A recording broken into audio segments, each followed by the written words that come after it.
Absolument. Ils ont tous la certification du rabbinat local et donc tous les produits vendus chez Carrefour sont estampillés kasher. Différents types de cache-routes, des cache-routes internationales ainsi que des cache-routes israéliennes.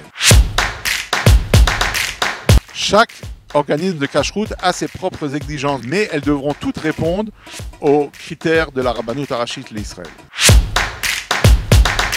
Une cache-route la Méhadrin devra répondre aux plus hautes exigences de la cache-route et fera le consensus des décisionnaires de la halacha. Ce qui n'est pas le cas de la cache-route standard, par exemple, dans laquelle il pourra y avoir une présence de poudre de lait non surveillée. Chacun devra poser la question à son rave. Cela est totalement différent. Lorsque nous apposons notre estampille kasher, il s'agit d'une production spéciale, la Méhadrin.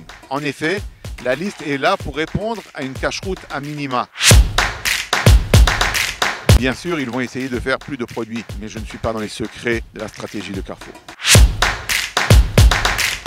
La Rabbanout Harashit l'Israël ainsi que l'ensemble des organismes américains considèrent que lorsqu'il y a une présence de lait sur un site de fabrication et qu'il n'y a pas de surveillance et qu'il n'y a pas de cachérisation sur place, et bien que toute l'usine va devenir khalavi.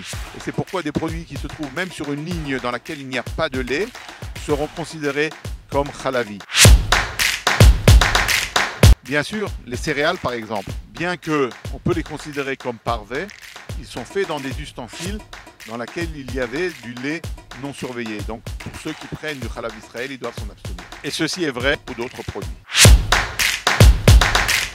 Non, il peut l'être, mais ce n'est pas garanti, pour plusieurs raisons. D'abord, ils ont plusieurs sites de production, et peut-être que certains sites ne sont pas compatibles avec une fabrication kasher. Et des fois, ils font une fabrication spéciale pour Israël, avec un changement d'ingrédients.